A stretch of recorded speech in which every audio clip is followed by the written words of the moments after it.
Welcome guys to another video. Today I have a Trek Madone SLR 7. That's correct, yes. Correct? Yeah, okay. I hope I got it right this time. I'm here with Luis, who messaged me on Instagram and he wanted to feature his bike. So Luis, thank you so much for coming out.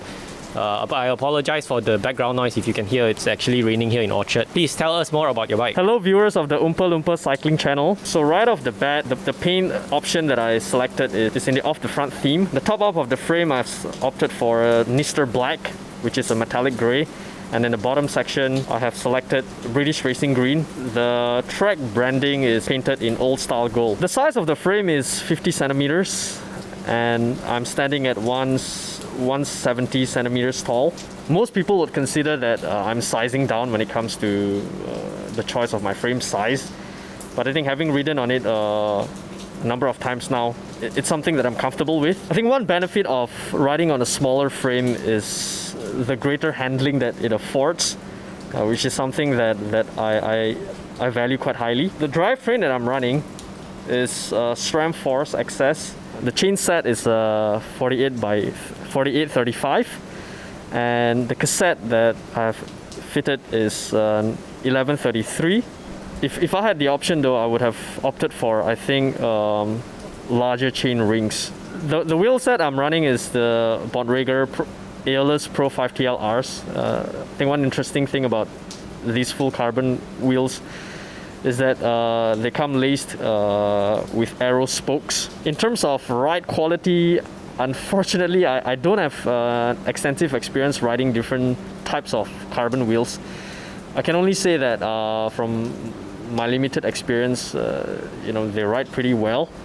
I've had no issues with them. Everyone will want to know what is the price of the bike. It's $16,000. I acquired the bike from the local Trek distributor. There are finer details to the customization options. One is the custom decal text that you can have on the top tube. In my case, I have a Latin saying, which is nec aspera terrent, and it translates to frightened by no difficulties.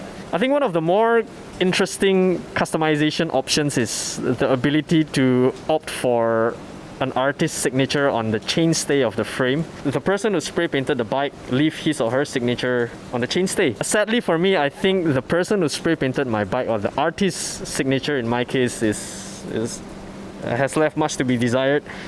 It looks a little more like a child's doodle than an adult signature. Can I ask, when you were speccing the bike, in terms of choosing the color, does it look like the real deal now that you've received it, or was it a bit different? So it's something like Tinder, right? You see the girl that you want to see, and then when you see the person in person, it's a totally different person. So yes. Does it apply to the bike, or is this up to your expectations? I would say pretty much in the flesh, the paint that you're going to see is going to be an accurate reflection of what you see on the webpage, yes. We weighed the frame and it came in, if I'm not wrong, 8.1, or was it 8.1? Kilos? 8.6. 8.6, okay. Yeah. Okay. What's your thought on that? Do you think it's light for a disc brake bike, or could it be even lighter? Firstly, I'm surprised that it came up to only 8.6 kilograms. I had expected it to be a lot heavier, right? Probably closer to the 9.5 kilograms mark. I think I'm about to make a controversial statement.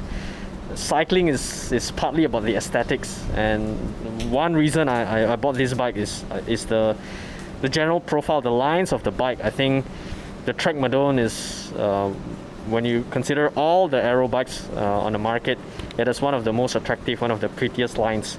Coming back to that point where you have owned in S-Works Venge, I own one myself, and now you have a Trek Madone. Which one do you prefer? Which one do you think is faster? Which one performs better? Any regrets buying the Madone? Well, unfortunately, I have not had the good fortune of owning the S-Works Venge and the Trek Madone at the same time. So I sold the S-Works Venge some time back. So it's really difficult for me to do a direct A-B comparison. So whatever I'm about to say, I guess, should be taken with a pinch of salt. I do think that the Madone holds its speed quite a bit better. At least that's something that I'm telling myself.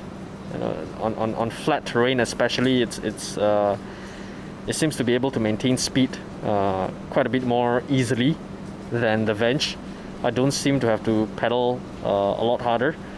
But as I said, this is really a very subjective and unscientific observation. The ISO speed decoupler, which is essentially which allows you to determine how firm or compliant you want your ride quality to be. So my opinion of the bike, well, I wanted to buy a Madone before I got my own Venge. The thing is, they told me the wait time was almost a year, so I gave up and I couldn't wait. I probably would be dead from coronavirus. Well, the Madone looks like a nice bike. The only thing I do not like is the stack of the headset. It looks very high. So you don't get much of a saddle to a bar drop. That's one thing. Besides that, I think it's a very cool bike where you have that ISO decoupler on the top tube. I don't know whether it's just a gimmick or whatnot.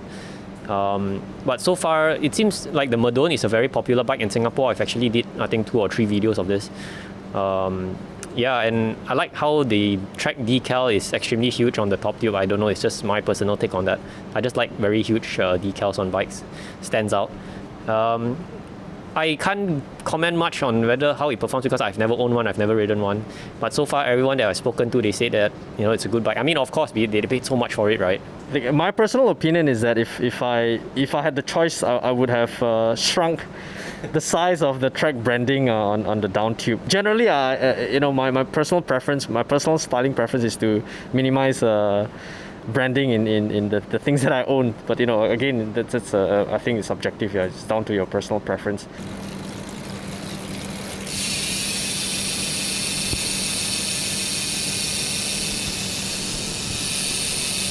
I hope you guys enjoyed this video.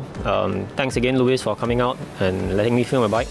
If anybody has bikes that they want me to film, do message me and follow me on Instagram. I post a lot of behind the scenes photos there. And Louis, thanks again and see you again soon. Thank you, Oompa Loompa Cycling.